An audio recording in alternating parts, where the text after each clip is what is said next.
BCom first year के प्यारे विद्यार्थियों, आपके एबीएचटी फर्स्ट पेपर में कॉरपोरेट एंड फाइनेंशियल अकाउंटिंग का फर्स्ट पेपर है और इसमें जो अपना चैप्टर चल रहा है वो वैल्यूएशन ऑफ गुडविल, ख्याति का मूल्यांकन।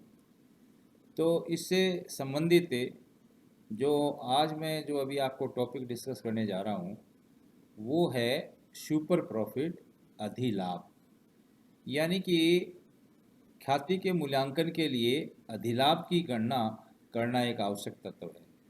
तो सुपर प्रॉफिट की गणना किस प्रकार से की जाए ये आपको पता होना चाहिए। तो सुपर प्रॉफिट के लिए क्या है, आपका फार्मूला है super profit equal to actual average profit minus normal profit. तो एक्चुअल एवरेज प्रॉफिट किस तरह से ज्ञात किया जाए, ये इससे पहले वाले लेक्चर में मैंने आपको बताया था कि पहले तो आप फ्यूचर मेंटेनेबल प्रॉफिट या फ्यूचर एक्सपेक्टेड प्रॉफिट ज्ञात कीजिए, कुछ वर्षों का, 3 साल का, 5 साल का या 7 साल का। और उस औसत को ज्ञात करते समय आपको एक चीज़ ध्यान रखनी है कि किसी संबंधित वर्ष में अगर कोई असामान्य कोई घटना है, असामान्य कोई आय है या असामान्य कोई व्यय है जो हर साल नहीं होता, केवल उसी वर्ष में होता है, तो इस तरह की संबंधित गत वर्ष के लाभ में से समायोजन कर देना चाहिए। और समायोजन करने के बाद आप लाभों का औसत ले लें और औसत लेने के बाद जो औसत आई है उस औसत में भी फिर आप फर्दर समायोजन करें कि भविष्य में कोई खर्चा बढ़ने वाला है या भविष्य में कोई खर्चा घटने वाला है या किसी संपत्ति के किसी किसी रिवेन्यू में और बढ़ोतरी होने वाली हो रही है। तो इस तरह से एडजस्टमेंट करने के बाद आपका एक्चुअल एवरेज प्रॉफिट आ जाएगा। और एक्चुअल एवरेज प्रॉफिट आने के बाद आप क्या करेंगे कि नॉर्मल प्रॉफिट निकालेंगे। अब नॉर्मल प्रॉफिट निकालने के लिए आपको क्या करना है कि जो कैपिटल एम्प्लॉयड है उस पे नॉर्मल रेट ऑफ रिटर्न्स जो परसेंटेज क्वेश्चन में दी हुई रहती है उसके आधार के ऊपर आप नॉर्मल प्रॉफिट निकाल लेंगे कि अमुक अमुक व्यवसाय में इतने पैसे का इन्वेस्टमेंट किया जाए तो उस पर सामान्यतः इतने परसेंटेज की इनकम होती है। तो आपका आ जाएगा क्या, नॉर्मल प्रॉफिट। तो अब आपने निकाल लिया एक्चुअल एवरेज प्रॉफिट, फिर आपने निकाल लिया नॉर्मल प्रॉफिट, अब आप निकाल लेंगे सुपर प्रॉफिट। तो सुपर प्रॉफिट निकालने के लिए क्या होगा कि जो आपने एक्चुअल एवरेज प्रॉफिट निकाला है उसमें से आप नॉर्मल प्रॉफिट घटा देंगे तो आपका आ जाएगा सुपर प्रॉफिट अधिलाभ। ठीक है। तो इसमें अधिलाभ को ज्ञात करते समय आपको क्या खास बात ध्यान रखनी है कि व्यवसाय के आशातीत भावी लाभ जिन्हें प्राय गत वर्षों के औसत लाभ के आधार पर अनुमानित किया जाता है का व्यावसायिक फर्म से संबंधित उद्योगों की प्रतिनिधि फर्मों के अपेक्षित सामान्य लाभ पर जो आधिक्य होता है वह आधिक्य ही अधिलाभ सुपर प्रॉफिट कहलाता है। अधिलाभ का परिकलन करने हेतु सर्वप्रथम संबंधित व्यावसायिक संस्था के गत वर्षों के औसत लाभ आशातीत भावी लाभ ज्ञात किए जाते हैं, जिसकी परिकलन विधि को मैंने इससे पहले आपको बताया किस तरह से निकाले जाएंगे। इसके बाद व्यावसायिक संस्था जिस व्यवसाय उद्योग से संबंधित है उस उद्योग की सामान्य लाभ की दर से व्यावसायिक संस्था में विनियोजित औसत पूंजी पर सामान्य लाभ ज्ञात किए जाएंगे, नॉर्मल प्रॉफिट। और व्यावसायिक संस्था के औसत आशातीत लाभों में से सामान्य लाभ को घटाने पर यदि कोई आधिक्य बचता है तो आधिक्य कोई अधिलाभ मान लिया जाता है, सुपर प्रॉफिट कहा जाता है। यदि व्यावसायिक संस्था के औसत आशातीत लाभ की राशि में सामान्य लाभ के बराबर या कम होती है तो व्यावसायिक संस्था में कोई अधिलाभ उत्पन्न नहीं होते। पुनः व्यवसाय के सामान्य लाभ ज्ञात करने हेतु निम्नलिखित दो बातें ज्ञात करना आवश्यक हो जाता है। एक तो क्या है, व्यापार में विनियोजित औसत पूंजी, कैपिटल एवरेज कैपिटल एम्प्लॉयड, तथा उसी उद्योग व्यवसाय की प्रतिनिधि फर्मों के लाभ की सामान्य दर एवं पूंजी बाजार में प्रचलित ब्याज दर को ध्यान में रखकर संबंधित उद्योग व्यवसाय में कार्यरत विचाराधीन फर्म की प्रत्याय की सामान्य दर, नॉर्मल रेट ऑफ रिटर्न जिसको बोलते हैं, निर्धारित करना तथा उस दर से संबंधित व्यावसायिक संस्था में विनियोजित औसत पूंजी पर सामान्य लाभ की राशि ज्ञात करना। इस प्रकार परिकलित की गई से सामान्य लाभ नॉर्मल प्रॉफिट की राशि से औसत या आशातीत लाभ का अधिलाभ कहलाता है। यानी कि जो सुपर प्रॉफिट है उसका फार्मूला अभी बोर्ड में मैंने लिखा है actual average profit minus normal profit. अगर माइनस में जाता है तो कोई उसमें सुपर प्रॉफिट नहीं है, या इक्वल रहता है तो कोई भी सुपर प्रॉफिट नहीं। अब बात आती है कि व्यवसाय में विनियोजित पूंजी व उस पर सामान्य लाभ ज्ञात करने की प्रक्रिया किस तरह से हो। यानी कि जो आपकी व्यवसाय में विनियोजित औसत पूंजी है वो कैसे ज्ञात की जाएगी। Average capital employed in business, how to calculate. व्यवसाय में विनियोजित पूंजी से आज से संबंधित व्यावसायिक संस्था के व्यावसायिक कार्य हेतु प्रयुक्त होने वाली संपत्तियों के चालू मूल्यों के योग में से उस व्यवसाय से संबंधित दीर्घकालीन व अल्पकालीन बाह्य दायित्व घटाने के पश्चात शेष बची राशि से है एवरेज कैपिटल एम्प्लॉयड। इस राशि को ज्ञात करते समय निम्नलिखित कुछ बातों को आपको ध्यान रखना है। कौन कौन सी बातें हैं। व्यवसाय की स्थायी संपत्तियां, व्यापारिक विनियोग, मूल्यवान अमूर्त संपत्तियों व चल संपत्तियों की राशियों को ही योग में सम्मिलित किया जाना चाहिए। ख्याति का मूल्यांकन करने हेतु चिट्ठे में दर्शाई हुई ख्याति, चाहे वह क्रय की गई ख्याति हो अथवा स्वर्जित ख्याति हो, मूल्यहीन संपत्तियां, कृत्रिम संपत्तियां तथा गैर व्यापारिक विनियोग, नॉन ट्रेड इन्वेस्टमेंट की राशियों को इस योग में सम्मिलित नहीं करना है। गैर व्यापारिक विनियोगों को विनियोजित पूंजी में इसलिए सम्मिलित नहीं करना है क्योंकि ख्याति के उचित मूल्य का परिकलन व्यावसायिक क्रियाओं से अर्जित लाभ के आधार पर किया जाता है, जबकि गैर व्यापारिक विनियोगों में विनियोजित राशि व्यापार के व्यावसायिक लाभ अर्जन हेतु विनियोजन नहीं है। मूल्यहीन संपत्तियां व्यवसाय के लाभ अर्जन में योगदान नहीं करती हैं, इसलिए इन्हें भी शामिल नहीं किया जाता है। यही कारण है कि व्यवसाय के भविष्य में कायम रहने वाले लाभ का निर्धारण विषय का वर्णन करते समय पूर्व में यह वर्णित किया गया है कि व्यावसायिक संस्था के लाभों में से गैर व्यापारिक विनियोगों से अर्जित आय को घटा देना चाहिए। जब व्यावसायिक संस्था के लाभों में से गैर व्यापारिक विनियोगों से अर्जित लाभ को घटा दिया जाएगा तो आवश्यक है कि इन विनियोगों में विनियोजित की गई राशि को भी व्यवसाय में विनियोजित पूंजी नहीं माना जाना चाहिए। याद रहे कि ख्याति के मूल्यांकन हेतु व्यावसायिक संस्था के चिट्ठे में दर्शाई हुई ख्याति जो गुडविल है को भी विनियोजित पूंजी में शामिल नहीं किया जाता है, क्योंकि चिट्ठे में दर्शाई हुई ख्याति का सही मूल्य नहीं दर्शाती है, इसलिए तो ख्याति के सही मूल्यांकन के परिकलन की आवश्यकता हुई है। दूसरी बात, स्पष्ट सूचना के अभाव में दायित्वों एवं संपत्तियों को चिट्ठे में दिखाए गए शुद्ध मूल्यों अर्थात पुस्तक मूल्यों पर लिया जाना चाहिए।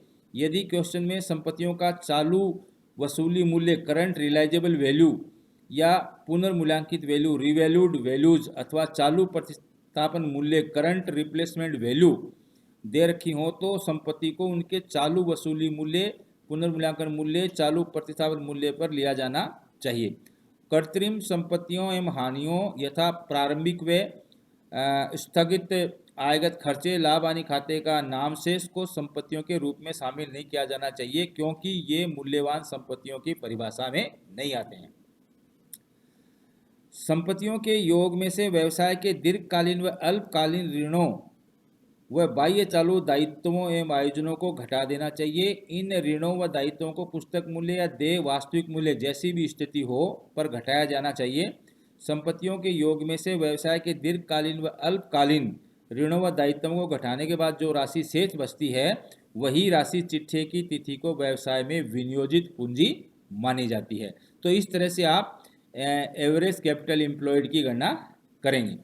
अब आती है औसत विनियोजित पूंजी। सामान्य प्रत्याय नॉर्मल रेट रिटर्न के परिकलन हेतु सामान्यतः चालू लेखा वर्ष के अंत में व्यवसाय में विनियोजित पूंजी के स्थान पर औसत विनियोजित पूंजी पर प्रत्याय की दर प्रयोग में लाई जाती है। ऐसी स्थिति में औसत विनियोजित पूंजी निकालने के लिए दो तरीके हैं, दो फार्मूले आपको बता रहा हूँ। एक तो क्या है कि औसत विनियोजित पूंजी इक्वल टू चालू वर्ष की प्रारंभिक पूंजी प्लस चालू वर्ष की अंतिम पूंजी डिवाइडेड बाई 2, या गत वर्षों में विनियोजित पूंजी अपॉन गत वर्षों की संख्या। और जो दूसरी विधि है उसके अनुसार चालू वर्ष की अंतिम पूंजी माइनस चालू वर्ष के कर पश्चात लाभ का 1/2 भाग, अथवा चालू वर्ष के प्रारंभ की पूंजी प्लस चालू वर्ष के कर पश्चात लाभ का 1/2 भाग। तो इसमें कुछ टिप्पणी आप विशेष नोट ध्यान रखना। चालू वर्ष के कर पश्चात लाभ से तात्पर्य चालू वर्ष के लाभ हानि खाते में दर्शाया हुआ शुद्ध लाभ से है, जिसमें से पूर्वाधिकार अंशों एवं समता अंशों पर प्रस्तावित लाभांश एवं उस पर लाभांश वितरण कर एवं संचयों में हस्तांतरण न घटा हुआ हो, किंतु चालू वर्ष के अन्य समस्त व्यय एवं आयकर घटा हुआ हो। विनियोजित औसत पूंजी ज्ञात करने हेतु घटाए जाने वाले चालू वर्ष के कर पश्चात लाभ में गैर व्यापारिक विनियोगों से आय जुड़ी हुई होनी चाहिए, परंतु भविष्य से संबंधित किसी भी प्रकार के समायोजन करने से पूर्व के होने चाहिए। याद रहे, चालू वर्ष के कर पश्चात लाभ लेखांकन संबंधी त्रुटियों को ठीक करने के पश्चात के कर पश्चात लाभ होने चाहिए। पुनः स्मरण रहे, उपर्युक्त औसत विनियोजित पूंजी के परिकलन उद्देश्य हेतु व्यापार कर पश्चात लाभ गैर व्यापारिक विनियोगों की आय सहित होने चाहिए, क्योंकि इस आय की प्राप्त रोकड़ राशि का भी चालू वर्ष में व्यवसाय में उपयोग हुआ है। यदि चालू वर्ष का 50% लाभ व्यवसाय के स्वामियों द्वारा व्यवसाय से निकाल लिया गया हो, आहरण अथवा अंतरिम लाभांश के रूप में, तो औसत विनियोजित पूंजी ज्ञात करते समय अंतिम पूंजी में से चालू वर्ष के लाभ का 1/2 नहीं घटाएंगे, क्योंकि इस स्थिति में लेखा वर्ष की अंतिम पूंजी ही सही अर्थों में औसत विनियोजित पूंजी है। परंतु औसत विनियोजित पूंजी ज्ञात करने हेतु चालू वर्ष के प्रारंभ की पूंजी में चालू वर्ष के कर पश्चात लाभ का 1/2 भाग अवश्य जोड़ेंगे। यदि चालू वर्ष के अंत की पूंजी चालू वर्ष के संपूर्ण लाभ को घटाने के पश्चात दी गई है, तो सही अर्थों में वह चालू वर्ष के प्रारंभिक की पूंजी ही है। अतः ऐसी पूंजी में चालू वर्ष के कर पश्चात लाभ का 1/2 भाग जोड़ने पर औसत विनियोजित पूंजी ज्ञात करनी होती है। जब संपत्तियों को उनके पुनर्मूल्यांकन मूल्य पर ले जाया जाता है, तो चिट्ठे में दर्शाई हुई संपत्ति के पुस्तक मूल्य तथा उस पर एकत्रित ह्रास आयोजन का ध्यान नहीं रखना होता है, अर्थात चिट्ठे में दर्शाए हुए मूल्य ह्रास आयोजन को संपत्तियों के पुनर्मूल्यांकित मूल्य में से नहीं घटाते हैं। अब इसमें एक नोट आप ध्यान रखना, यदि चालू वर्ष के अंत की पूंजी के आधार पर ख्याति का परिकलन करने का क्वेश्चन में निर्देश हो, तो उसी अनुरूप ख्याति का परिकलन करना चाहिए, परंतु क्वेश्चन में ऐसा करने हेतु सूचना के अभाव में औसत विनियोजित पूंजी से ख्याति की राशि ज्ञात करनी चाहिए। अब व्यवसाय के सामान्य लाभ, नॉर्मल प्रॉफिट ऑफ बिजनेस, उसको किस तरह से कैलकुलेट करें। जैसा कि मैंने आपको पहले भी बताया है कि उसी उद्योग व्यवसाय के प्रतिनिधि व्यावसायिक फर्मों के औसत लाभ एवं बाजार में प्रचलित चालू ब्याज की दर को ध्यान में रखते हुए प्रत्याय की एक सामान्य दर, नॉर्मल रेट ऑफ रिटर्न जिसको बोलते हैं, निर्धारित कर ली जाती है, जिसके आधार पर व्यवसाय के सामान्य लाभ ज्ञात किए जाते हैं। क्वेश्चन में सामान्यतः यह दर या तो स्पष्ट रूप से दे दी हुई होती है अथवा ऐसे संकेत दिए रहते हैं जिसके आधार पर इस दर को निर्धारित किया जा सके। यदि क्वेश्चन में सामान्य प्रत्याय दर के संबंध में कोई भी प्रत्यक्ष अप्रत्यक्ष उल्लेख न हो, तो विद्यार्थियों को प्रत्याय की ऊंची दर अपनी ओर से काल्पनिक मान लेनी चाहिए, इमेजिनरी, जनरली 10% मानते हैं। प्रत्याय की सामान्य दर निर्धारित कर लेने के बाद व्यवसाय में विनियोजित औसत पूंजी को इस दर से गुणा करके सामान्य लाभ की राशि ज्ञात की जा सकती है। यानी कि जो नॉर्मल प्रॉफिट है वो normal rate of return upon capital employed के फार्मूले से आप निकाल सकते हो। जैसे मान लो कि भाई 10 लाख कैपिटल है, 10% नॉर्मल रेट ऑफ रिटर्न है, तो 10/10 lakh equal to 1 lakh rupees normal profit. सामान्य प्रत्याय की दर, नॉर्मल रेट ऑफ रिटर्न, सामान्य प्रत्याय दर अर्थात विनियोजित पूंजी पर प्रत्याय की वह दर है जो किसी व्यवसाय फर्म को व्यवसाय में बने रहने के लिए पर्याप्त है। यह शुद्ध प्रत्याय और जोखिम प्रत्याय का योग है। न्यूनतम शुद्ध प्रत्याय की वह दर है जो जोखिम रहित विनियोगों में निवेश करने से मिलती है। यह सामान्यतः सरकारी प्रतिभूतियों पर प्रत्याय की दर के बराबर होती है, क्योंकि इसमें जोखिम नहीं रहता, रिस्क कम है, और विनियोजित धन की वापसी एवं निर्धारित प्रत्याय की पूर्ण गारंटी होती है कि इतनी इनकम जरूर होगी। लेकिन एक जोखिम भरे व्यवसाय में निवेश करने पर व्यवसायी अनुपातिक जोखिम प्रीमियम की आशा रखता है, जो कि जोखिम की क्षतिपूर्ति के प्रत्याय के रूप में होता है। यह आशातीत जोखिम प्रीमियम ही जोखिम प्रत्याय रिस्क रिटर्न कहलाता है। याद रहे कि सामान्य प्रत्याय की दर एक सापेक्षिक अवधारणा है और यह संबंधित व्यवसाय की प्रकृति पर निर्भर करती है। यह प्रत्याय की वह न्यूनतम दर है जो कि निवेशक के संबंधित व्यवसाय से आशा करता है। यह जोखिम रहित प्रत्याय की दर तथा व्यवसाय जोखिम प्रीमियम जो व्यवसाय जोखिम की क्षतिपूर्ति है का योग है। फार्मूले के तौर पे आप लिख सकते हो कि सामान्य प्रत्याय की दर इक्वल टू शुद्ध प्रत्याय दर प्लस व्यवसाय जोखिम प्रत्याय या जोखिम प्रीमियम।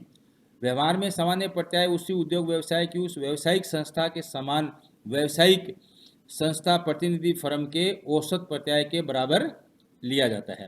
तो ये है आपकी नॉर्मल रेट ऑफ रिटर्न। तो नॉर्मल प्रॉफिट ज्ञात करने के लिए आप क्या करेंगे, normal rate of return upon capital employed, तो उसके आधार पे आपका नॉर्मल प्रॉफिट निकल सकता है।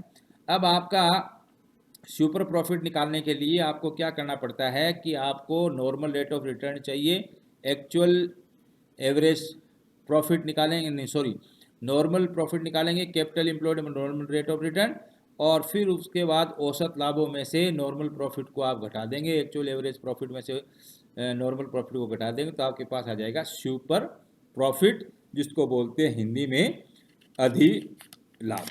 तो अभी आपने देखा कि सुपर प्रॉफिट ज्ञात करने के लिए आपके पास चाहिए एक्चुअल एवरेज प्रॉफिट और normal profit. Actual average profit इससे पहले वाले लेक्चर में मैंने बताया किस तरह से निकलेगा, और सुपर प्रॉफिट निकालने के लिए आपको बताया पहले आप नॉर्मल प्रॉफिट निकालेंगे, उसके लिए आपको क्या चाहिए, कैपिटल एम्प्लॉयड चाहिए और नॉर्मल रेट ऑफ रिटर्न चाहिए। उसके आधार पे आप नॉर्मल प्रॉफिट निकाल सकते हैं और फिर इस फार्मूले का उपयोग कर सकते हैं, super profit equal to actual average profit minus normal profit equal to आपका आ जाएगा सुपर प्रॉफिट। तो ये वैल्यूएशन ऑफ गुडविल में प्रैक्टिकल क्वेश्चन करने के लिए बच्चों आपको इस चीज़ का ज्ञान होना चाहिए कि गुडविल की गणना करने के लिए, खाते का मूल्यांकन करने के लिए आपको फ्यूचर मेंटेनेबल प्रॉफिट निकालने आने चाहिए, एक्चुअल एवरेज प्रॉफिट निकालना आना चाहिए, आपको नॉर्मल प्रॉफिट निकालना आना चाहिए, और फिर आपको सुपर प्रॉफिट निकालना आना चाहिए।